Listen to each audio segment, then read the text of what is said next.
Um Viva para a Ciência. Uma escola cria um projeto que promove a troca de saberes entre gerações por meio de experimentos científicos. Eu me sinto muito bem, eu acho muito legal, sabe, ensinar outras crianças a fazer o que eu sempre quis fazer quando eu era do primeiro ano. E hoje Boas Práticas destaca também o trabalho de profissionais, além dos professores que fazem acontecer nas escolas. São os formadores das práticas pedagógicas e os auxiliares técnicos de educação. A partir do momento que a criança entra na escola, ela é nossa. Então ela tem que ser respeitada, ela tem que ser tratada com carinho. Letras que Transformam traz um projeto da Academia Estudantil de Letras que destaca a Semana de Arte Moderna.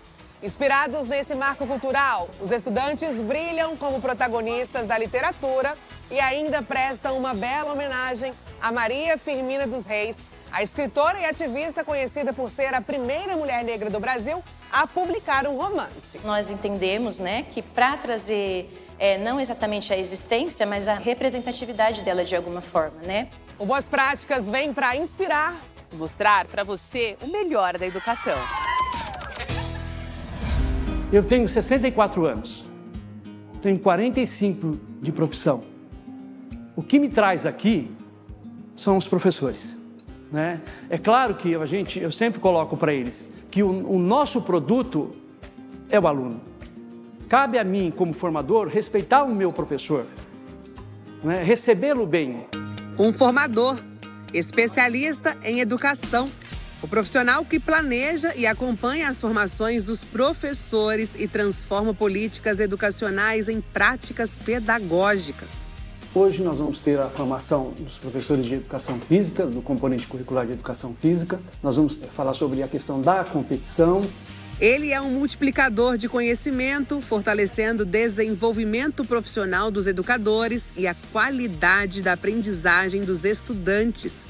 Nós teremos hoje uma média de 25 a 30 formadores, que envolve mais ou menos 22 escolas, 22 unidades escolares. O Padilha é um entusiasta. Como professor formador, eu acho que é um modelo de formação que a gente precisa adotar no nosso país, porque é uma formação dialógica, de troca. Então, a gente aprende todos os dias com ele, pela experiência, pela competência e pelo entusiasmo de encarar, engajar projetos inovadores para a rede. Ao chegar à DICEL, Divisão de Centros Educacionais Unificados, em 2022, Padilha percebeu a falta de formações específicas para professores de educação física e propôs encontros colaborativos, construídos coletivamente conforme as demandas dos próprios docentes que se sentiam invisibilizados no currículo.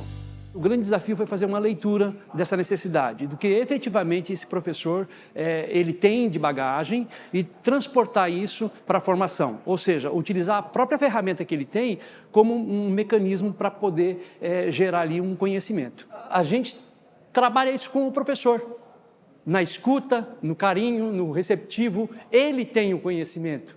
O interesse maior na nossa área é o esporte.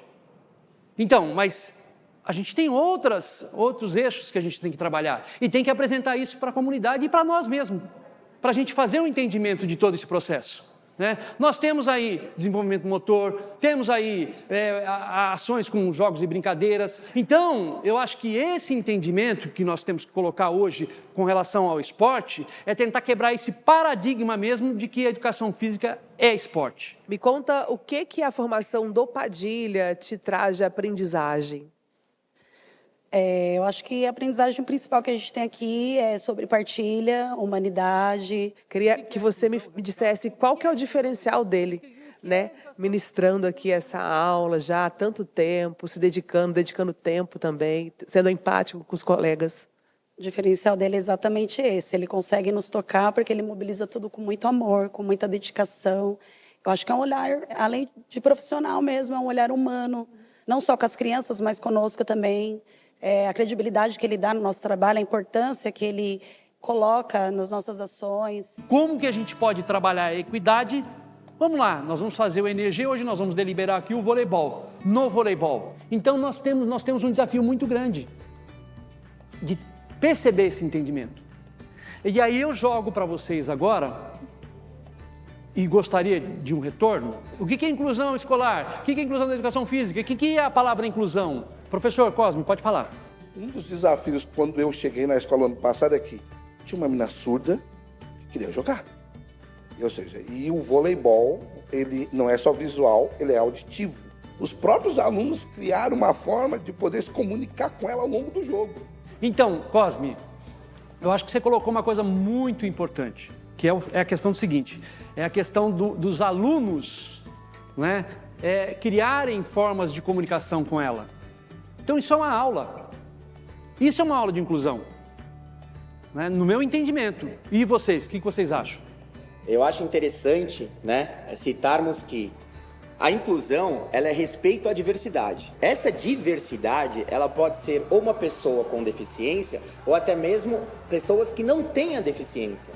E uma coisa que ocorre na educação física é que algumas atividades, elas acabam sendo excludentes, sem o professor perceber. Então, assim, a inclusão, ela também ocorre para quê? Para as pessoas consideradas também não deficientes, pelos quais nós temos que ter esse olhar atento. Nós temos que adaptar, mudar, né, todas as regras para que todos tenham as mesmas condições e possibilidades para alcançar esse objetivo. O que você aprende quando você participa de aulas de formação como essas daqui que estão acontecendo? É uma troca importante, né? Acho que todos nós estamos nesse processo de aprendizagem, né? A gente tem muito a contribuir, mas a gente recebe muito. Então, às vezes, a prática que eu tenho, ou a dificuldade que eu tenho num lugar, não é a mesma em outro. E às vezes eles têm e arranjaram uma solução que eu não consegui. Então, essa troca é muito importante nesse processo. José Padilha, me conta qual que é a importância desse momento que acontecer. Bom, na realidade é um momento é um processo de evolução que a gente trabalha aqui, né? Primeiro, respeitar a individualidade de cada um, da história de cada um, do que se faz lá na escola, trazer para cá para a gente tentar achar um caminho, né? Aqui nós tentamos achar um caminho para cada eixo, né? E o caminho passa pelo diálogo, pela compreensão, pelo respeito. Eu estava observando a aula ali no cantinho e vi que o senhor também falou sobre empatia, sobre inclusão, sobre validação do aluno em sua totalidade dentro das aulas de educação física. Se a pessoa não tem isso dentro dela, tem que construir, né? Então é uma construção constante. Um educador precisa ter isso. Um educador ele precisa enxergar que o outro ele é muito mais do que às vezes a vontade dele, entendeu? Nós precisamos ter esse olhar. O professor precisa ter esse olhar. A formação e esse engajamento ele não acontece do dia para a noite. É um processo. Então nós estamos falando de um trabalho construído a muitas mãos desde 2022, 3 anos. Então começou com o Energia voltado para o público do ciclo de alfabetização, depois o MOA, a partir das necessidades. Olha, nós temos essa fragilidade de trabalhar a educação física na perspectiva inclusiva. Então vamos pensar em um projeto que a gente construa junto. Então é construído ao longo do ano. Tem um evento, mas o evento é um recorte de muito estudo, de muito envolvimento. Não é de um dia para o outro. A assimilação do processo, o coletivo, ele interfere. O meio interfere em você. A satisfação é tão grande, né, de estar aqui, de estar desenvolvendo esse trabalho, que para mim é um prazer. Para mim é literalmente um prazer.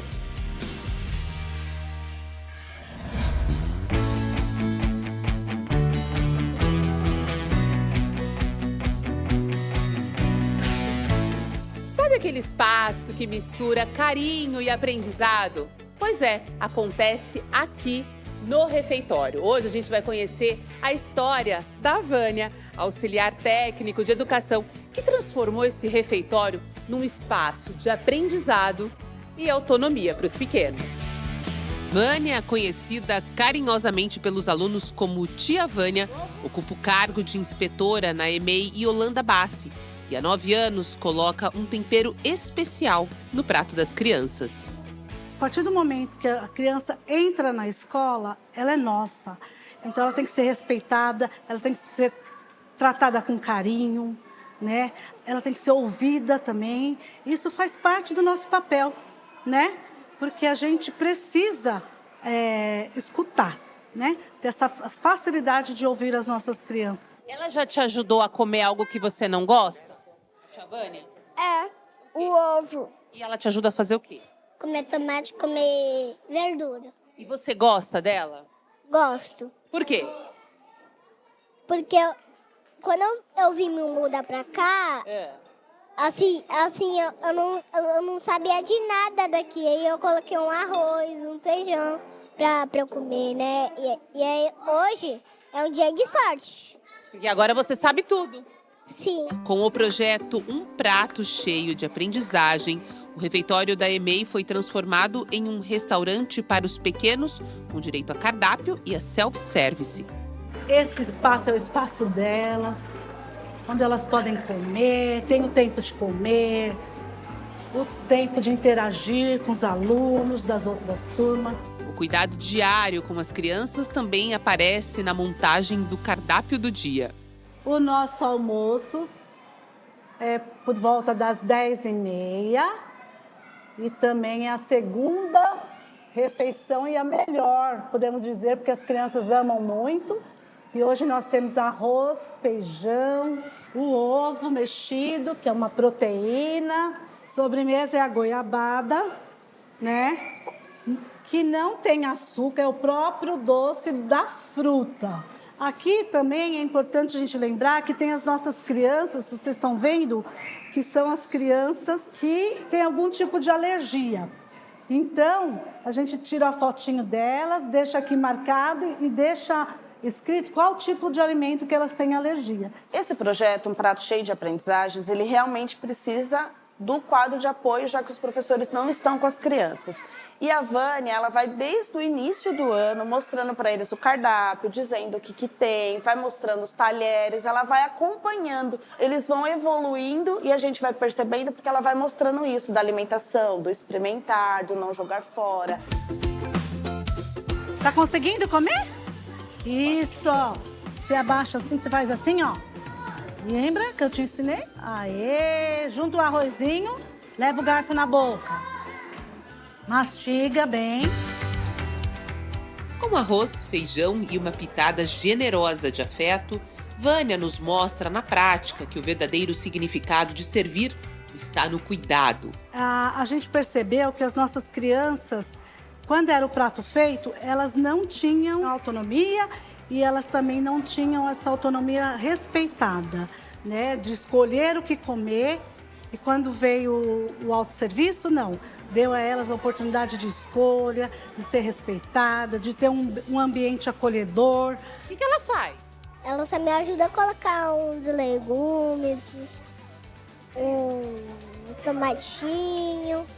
São os legumes bem para a saúde nossa. E foi no meio de quase 1.000 servidores que o nome dela ecoou. Entre abraços, aplausos e sorrisos, a Vânia recebeu este prêmio como sinônimo de reconhecimento coletivo. O Boas Práticas foi acompanhar este dia especial para a Vânia e tantos outros servidores que são essenciais no quadro de apoio da equipe escolar. Nós tínhamos na rede diversas iniciativas para os professores, mas não tínhamos iniciativas para o apoio. E sabemos que o apoio é tão fundamental quanto o professor. Então, para valorizar esse servidor, a Dre resolveu realizar esse evento. O prêmio foi uma conquista, não só para mim, mas para minhas companheiras. Eu só estava ali representando elas, né? Todos nós aqui somos merecedores. Eu já fui agente escolar, né? Hoje estou ATE, sou professora de formação. Então, isso é muito importante, essa conquista é muito importante. E ainda a gente sabe que precisa de mais coisas para avançar, né? E a gente precisa sempre estar aprendendo, isso que é o importante, né? Todo dia temos um aprendizado. Isso faz parte de mim, Vânia. É no reconhecimento de um trabalho feito com amor que a recompensa chega nos mínimos detalhes. É gratificante vocês ver a Júlia falando, Vânia, eu te amo, né? O abraço que eles nos dão, né? Quando eu falto, então, por que você não veio? Né? Eles sabem até a roupa que eu visto, viu? É muito engraçado. Então, essa forma de carinho, eu vejo que é um agradecimento deles. cuidar das pessoas, das histórias e sonhos. Vânia, como tantos outros servidores, transforma o serviço público em um gesto de carinho com a vida do próximo.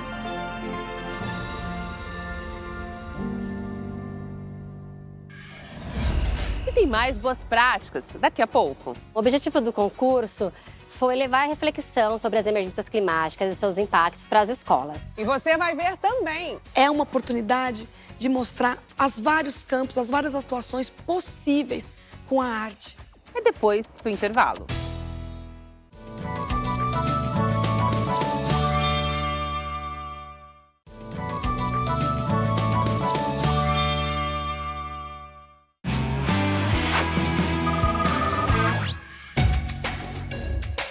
O tema desses vídeos é emergência climática. São mini documentários de até 5 minutos, gravados com o celular por estudantes de 11 EMEFs de São Paulo.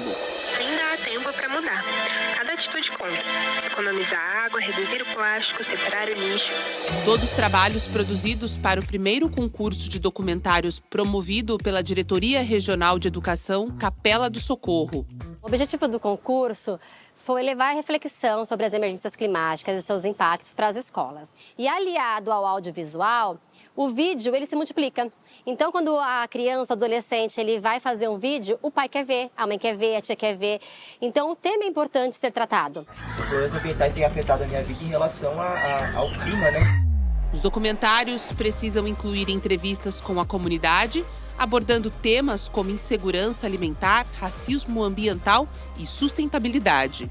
O regulamento exigia que as equipes inscritas tinham que ir no seu território, no entorno da sua escola, fazer uma denúncia ou divulgar uma prática positiva que acontecia naquele bairro em relação ao tema. A gente está às margens da represa Bines, que é uma represa poluída, né? E que nesse momento está passando por um processo de construção de muitos parques lineares. E os estudantes eles estão vivenciando isso, muitos deles tiveram amigos, familiares que foram retirados das margens para a construção dos parques. E a gente faz muito trabalho de campo.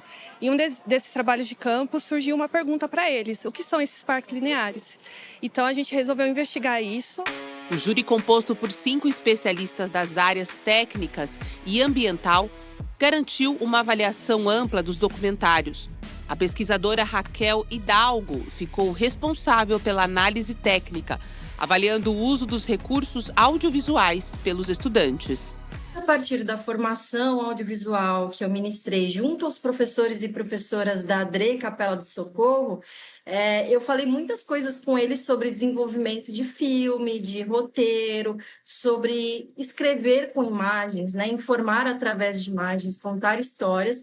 Então, também utilizei essas camadas, né, sensíveis na hora de avaliar os filmes dos estudantes, porque eles não estavam na minha formação, mas eles receberam essa formação dos professores e professoras que participaram. Então, também utilizei esses tópicos, né? E foi muito interessante ver como as jovens foram muito criativos e criativas na hora de contar histórias. Eles utilizaram muito o celular, que é o que eles têm mais conhecimento, se reuniram para discutir como fariam cada cena,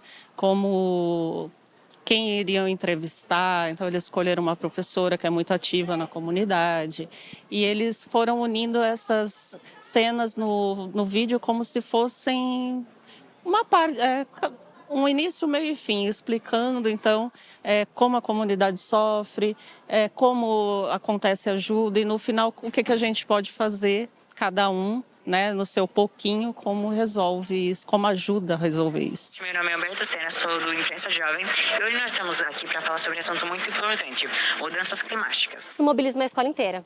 Então, o audiovisual mobiliza. Eu preciso pedir autorização para a gestão. Então, a gestão já vai pensar no tema. Eu preciso pedir para o inspetor modificar a rotina da escola para eu poder filmar.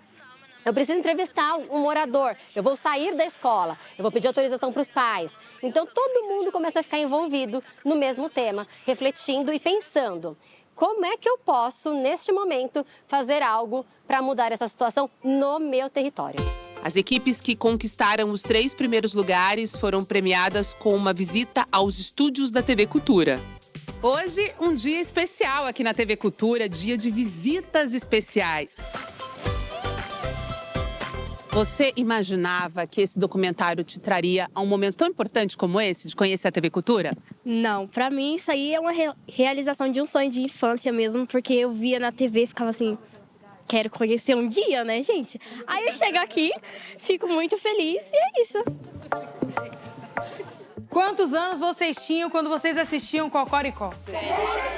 Quem já quis conhecer o paiol, o curral, ver os animais?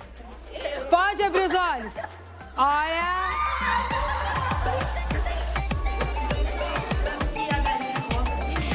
O Davi e o Pablo são fãs de Cocoricó. Você lembra da história do menino da cidade grande, que foi visitar os avós, se apaixonou pelo campo? Sim, eu lembro. E aí, me fala, você lembra o nome dos personagens? Manda aí. De alguns, o mais conhecido, o Júlio, também tem o Alípio e a Mimosa. E como é que você se sentiu quando você encontrou os personagens aqui na TV Cultura? Eu me senti na minha infância, sabe? Tipo, ter passado que eu já tinha visto muitas vezes na TV. Eu fico feliz, né? Porque eu sempre via e sempre ficava animado pra ver Cocoricó.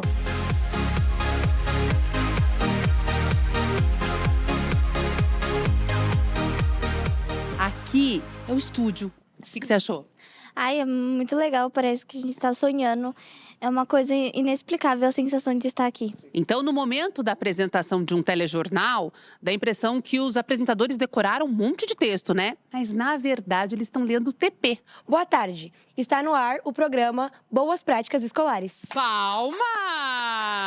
Quais foram os ganhos de todo esse movimento? Eu acho que ter a oportunidade de desenvolver com eles uma reflexão, que na verdade é para a vida, né? Acho que esse momento foi significativo, mas a gente precisa desenvolver esses conhecimentos para a vida. Acho que foi muito valioso, muito importante e com certeza gerou uma politização maior assim, sobre essa pauta. A gente acaba descobrindo algumas habilidades que a gente nem sabia que os estudantes tinham, né? De edição, eu quero entrevistar, eu quero fazer isso, eu quero fazer aquilo. Então, trouxe um ganho, assim, tanto de o lugar que a gente está, de pensar o lugar que a gente vive, quanto esse lugar do audiovisual, deles se apropriarem. E quem sabe aí a gente está plantando uma sementinha para profissões futuras, né? Vocês acham que conteúdos aqui adquiridos, as experiências que vocês tiveram, vai ajudar vocês na produção dos próximos documentários? Eu acho que com certeza, com certeza. Porque eu acho que cada momento que a gente passou por aqui são aprendizados diferentes, aprendizados cotidianos, que às vezes a gente nem sabia que a gente podia adquirir, a gente acabou adquirindo. Com profissionais que já estão aqui por muito tempo, com esses momentos de até dessas coisas mais que a gente acha que é simples, mas não é. Então eu acho que a gente vai aprender muito com isso. Essas tecnologias, elas ajudam muito a gente a fazer outros vídeos melhores do que a gente conseguiu. A gente conseguiu colocações muito boas e as tecnologias, elas ajudam muito nisso.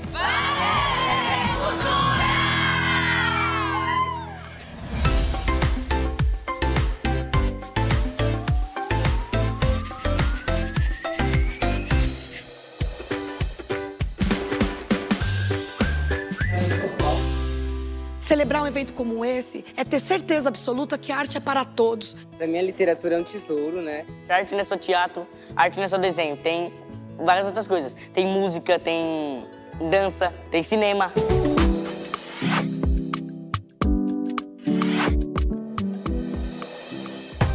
A Semana da Arte Moderna da EL é quando os estudantes têm a oportunidade de brilharem como protagonistas da literatura, como atores, e acho que isso é muito importante pra gente, né, estudante. É sempre uma oportunidade da gente mostrar o trabalho para além do chão da escola, o trabalho que a gente desenvolve, que a gente batalha para, o trabalho coletivo, o trabalho individual. Os estudantes vão estudando, lendo muito, se apropriando das linguagens artísticas, tendo referências dos autores homenageados.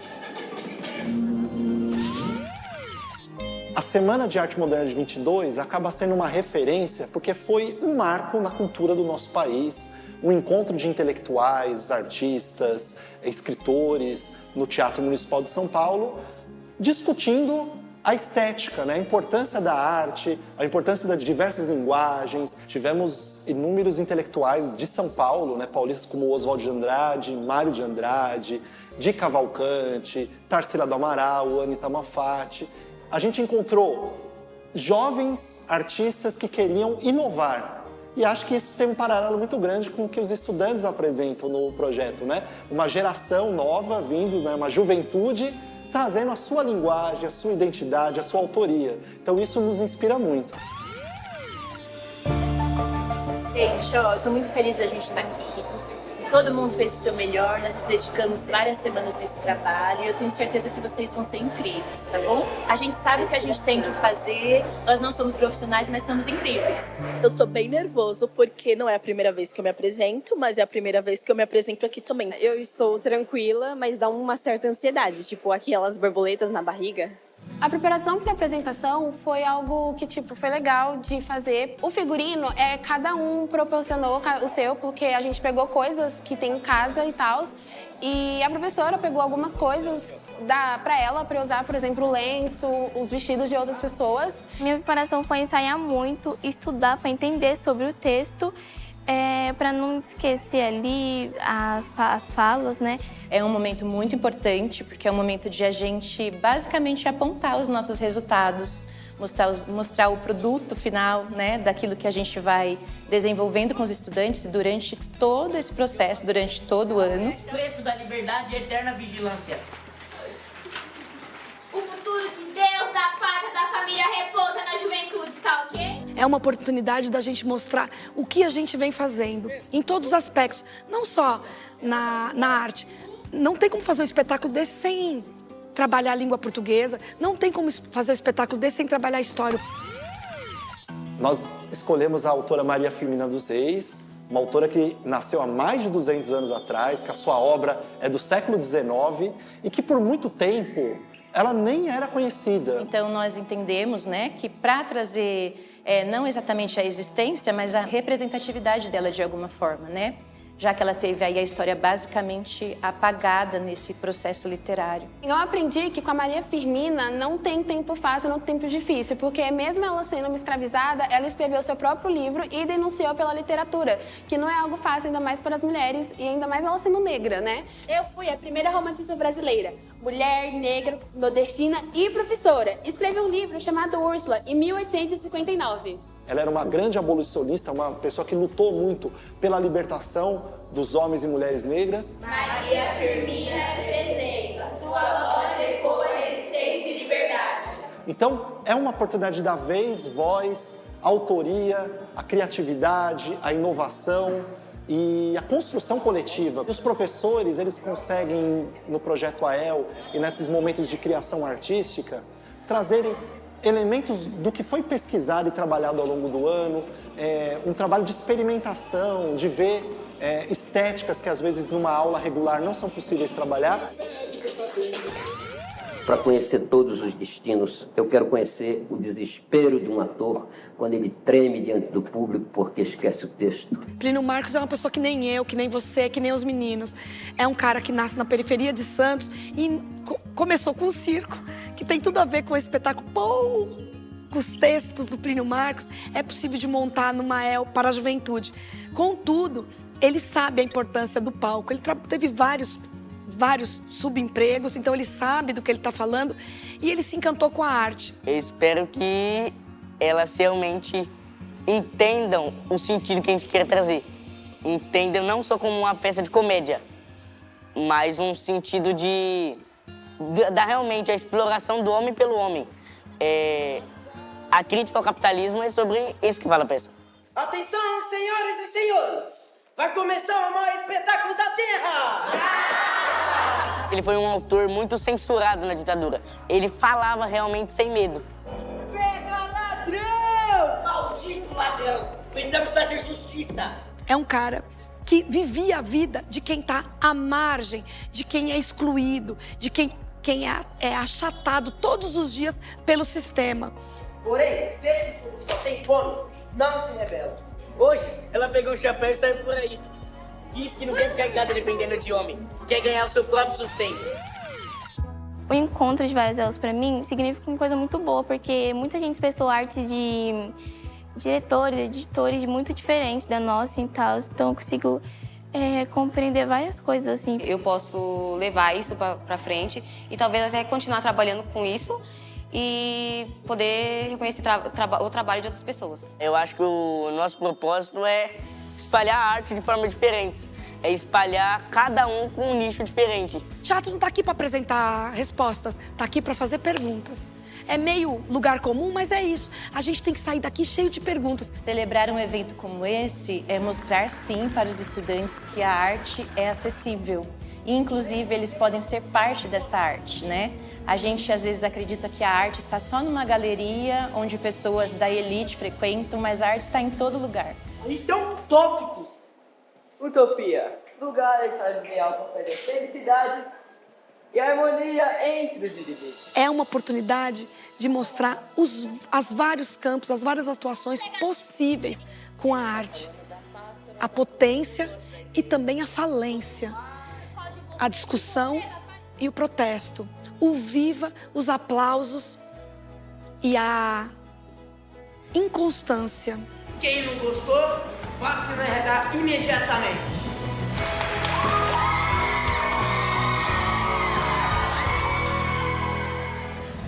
Antes do intervalo, um recado importante para os estudantes da rede. Na próxima semana, entre 28 e 31 de outubro, acontecem as provas do SAEB, que é o Sistema de Avaliação da Educação Básica. São provas aplicadas pela Secretaria de Educação para ver como está o aprendizado dos alunos e de toda a cidade. Elas ajudam a diagnosticar como anda o aprendizado. A ideia é planejar intervenções pedagógicas mais eficazes. Não falte, contamos com a sua presença. Não saia daí, porque já a gente volta com mais projetos inspiradores da educação. Esse cartaz aqui, ele fala da atividade que vocês estão fazendo, sabe? A soma das cores, tipo amarelo mais azul igual verde, amarelo mais vermelho laranja e azul mais vermelho roxo. Eu aprendi as cores e as cores do arco-íris também. E depois do intervalo.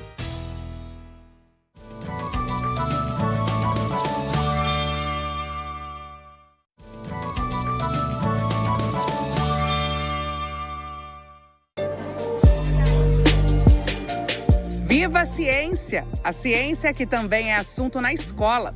Esse é um projeto que promove a troca de saberes entre gerações, unindo alunos mais velhos e mais novos por meio de experimentos científicos práticos. E aí, se as crianças de primeiro ano, elas gostam do projeto, a ideia é elas aplaudirem as crianças do 7º ano, para a gente ter um retorno e saber se elas vão querer continuar ou não, vindo aqui no laboratório e fazendo mais atividades experimentais. A professora ensina o experimento e sua teoria aos participantes do projeto, explicando cada etapa e sua função. Depois, esses alunos produzem o aprendizado ao ensinar o mesmo experimento aos colegas menores, aplicando as mesmas estratégias didáticas que aprenderam. No dia a dia, são diferentes formas de experimento, né? Hoje a gente vai ver estações de aprendizagem. Então as crianças vão começar a entender um pouquinho da teoria das cores, como que as cores surgem, as cores primárias, secundárias, terciárias. Então aqui é um exemplo de arco-íris. Faltou algumas cores aqui, porque o estudante fez apenas com 3 cores. Então as crianças, o que vocês vão fazer? Vocês vão pedir para as crianças segurarem. Segura aqui para mim, pra gente simular. E aí elas vão pegar a pipeta e elas vão abrir o potinho, um por um, tá? E colocar no tubo de ensaio, no tubo Falcon. Os alunos mais velhos consolidam seus conhecimentos ao ensinar e os pequenos aprendem de forma mais significativa pela observação e pela troca. Os alunos menores, os pequenos, eles costumam gostar bastante dos alunos do 7º ano. Então eu percebi isso e um dia eu fiz o teste com microscópio. Pedi para as crianças apresentarem o microscópio para as crianças de primeiro ano, 7º para os primeiros, e as crianças de primeiros anos ficaram fascinadas. Os alunos do 7º ano aprendem a cuidar, orientar e se colocar no lugar do outro, fortalecendo vínculos e senso de liderança. Vou apresentar para vocês os monitores, tá? Essa galerinha aqui vieram para ajudar vocês a realizarem os experimentos. Vocês podem tirar qualquer tipo de dúvida com eles, tá bom? E eles são do 7º ano.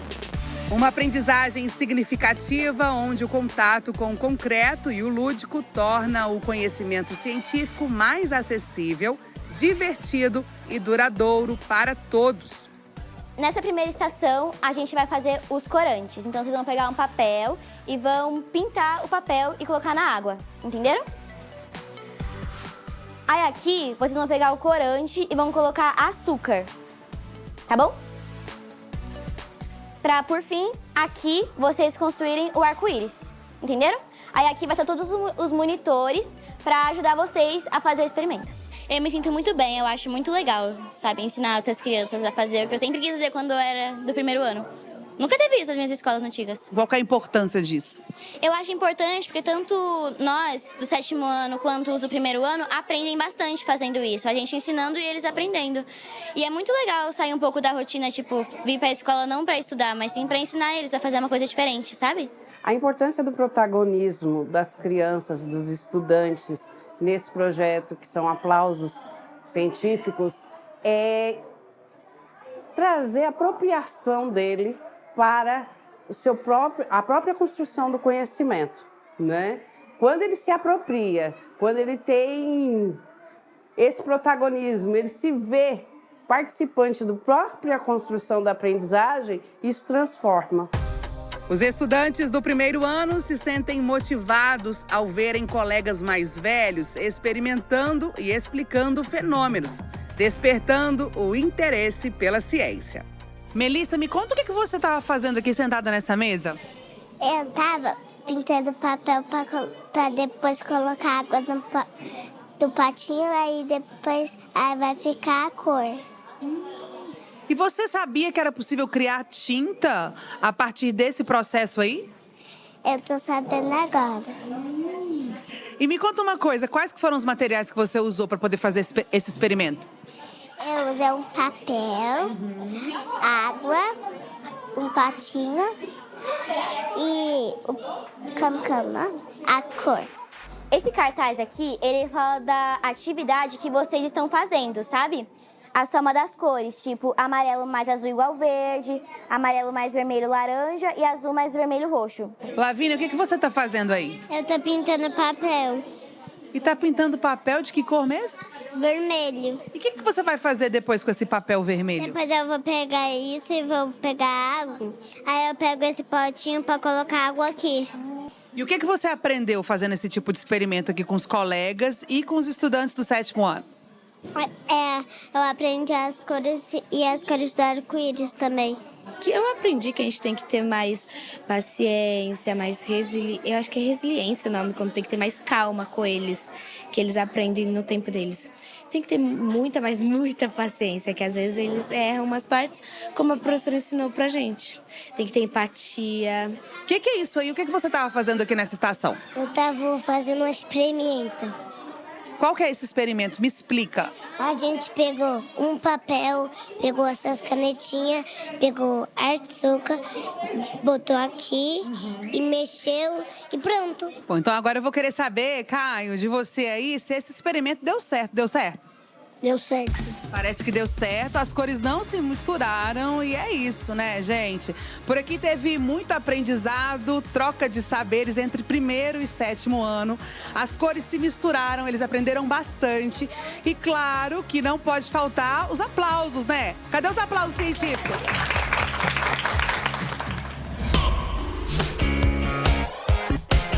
Brincar, plantar, pintar e principalmente descobrir. O pátio da EMEI Pestalozzi se transformou em um verdadeiro território de experiências. Aqui, cada cantinho tem cheiro de infância, som de risadas e cor de aprendizado. Por que não propor um parque escola, desde que o parque, junto com as propostas pedagógicas e os fazeres, né, e saberes, eles se entrelaçam. Então, cada estação é um momento e um espaço propício para as aprendizagens serem realmente significativas. O currículo da cidade que orienta o nosso trabalho fala sobre isso, sobre essa questão das crianças terem o contato com os elementos da natureza, né?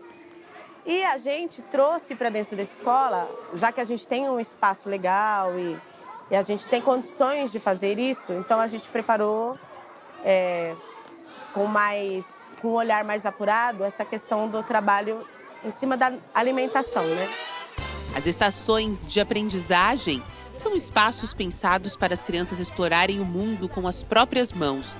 Entre pazinhas e regadores, a estação agroflorestal ensina o valor da terra. As crianças plantam, colhem e sentem o perfume das ervas. Aprendem que cuidar da natureza é também cuidar da alimentação. Por que você tá forte assim? Porque eu comi muito. Eu gosto de brócolis. O brócolis, eu tenho vontade de comer todo o brócolis. Quer dizer que quando a professora faz aquele pratão de brócolis, você come tudo? Sim, e aí eu fico querendo. Pais e mães também colocaram a mão na massa. Foram eles que ajudaram a plantar, pintar e transformar a ocupação dos espaços em uma experiência ainda mais afetiva. Foi toda uma construção coletiva. Família, professores, os assistentes, teve toda uma comunidade escolar. E as crianças vivenciando. É muito interessante quando as crianças levam todo esse histórico, né, para casa e a família traz para a gente esse pedido deles. O Diego é um dos que trabalha duro aqui, né, Diego? É. Você trabalha ou brinca? Eu trabalho. Trabalha. Eu coloquei a terra pra patar. E o que mais? Eu tava fazendo ali as coisas, eu peguei a... Tem semente? Sim. E o que a gente faz com a semente? Sim. Porque vai ficar a árvore bem grandona. Quer dizer que quando a gente coloca a semente, a árvore fica bem grandona? O nosso repórter ele sentou aqui, gente, se acomodou para a entrevista. A semente fica bem grandona? E aí depois, o que a gente faz quando a árvore estiver bem grandona? Porque ele vai tomate, vai crescer tomate, morango, até cereja. Tomate, morango e até cereja. Do verde das hortas para o gramado do Parque das Árvores. Aqui, o vento, os insetos e o cheiro das flores são parte dessa aula. A proposta é observar os detalhes e sentir a natureza. Essa estação ela é uma estação muito rica porque aproxima as crianças da natureza, né? Das árvores, dos animais que visitam as nossas árvores. Então, geralmente, as propostas elas estão voltadas não só para o brincar nos espaços e nos brinquedos estruturados, mas para interagir com a natureza, com a nossa flora aqui. Além disso, com a nova estrutura da escola, as borboletas elas têm vindo fazer visitas, né, aos parques. Então, as crianças estão interagindo com os animais e, a partir disso, as nossas propostas são desenvolvidas de acordo com as curiosidades que vão surgindo. Porque ela era lagarta. Ela virou uma borboleta. É mesmo? Não. Então ela era uma lagarta e ficou num casulo e virou uma borboleta. E você gosta da natureza? Eu gosto. Por quê? Porque eu tenho um gato na minha casa. E na natureza? Eu tenho 2. E na natureza aqui você vê o quê? O que é natureza? É um negócio que tem árvore, igual aqui, porque ali tem árvore. Eu acho extremamente importante a questão da socialização, no espaço, contato com a natureza, o brincar, né? Dentro da escola, no espaço Criarte, o colorido ganha vida. Muitas tintas, telas e pincéis dão espaço para a criançada soltar a imaginação. E reproduzindo uma mini cidade, os pequenos ainda brincam de faz de conta em cozinhas, pet shops e hospitais. É a representação do mundo adulto em um roteiro infantil cheio de magia e aprendizado. E entre os papéis sociais, naturalmente, eles aprendem a conviver com as diferenças. Em cada estação, aqui eles vão se identificando. O cuidado com o animalzinho em casa, o dar banho, né? O fazer a medicação, né? O aconchego. Então, eles ficam maravilhados com tudo isso. Eu soube que essa estação é a sua preferida por um motivo. Qual é o motivo? Porque quando eu crescer, eu quero ser médica. Você quer ser médica? E aí, você tá fazendo o quê com o seu paciente aí, ou a sua paciente? Eu tô cuidando dela. Esse espaço da escola, a gente procura trazer essas experiências todas para que eles consigam levar para a vida uma educação de qualidade, assim, para eles terem experiências ricas, né? Das sementes ao brincar, Das tintas ao canto dos pássaros. Tudo por aqui vira conhecimento. A convivência dos estudantes em ambientes como o das estações de aprendizagem estimula a autonomia, empatia e respeito. Pilares fundamentais da educação infantil. Eu também sou belo no cipó de Miroró.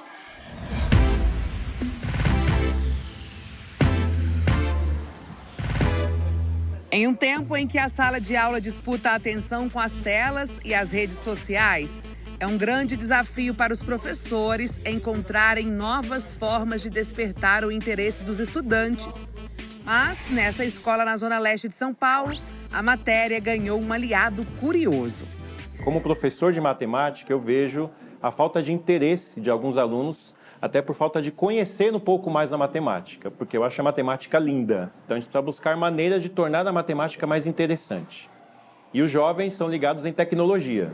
Eles adoram tecnologia.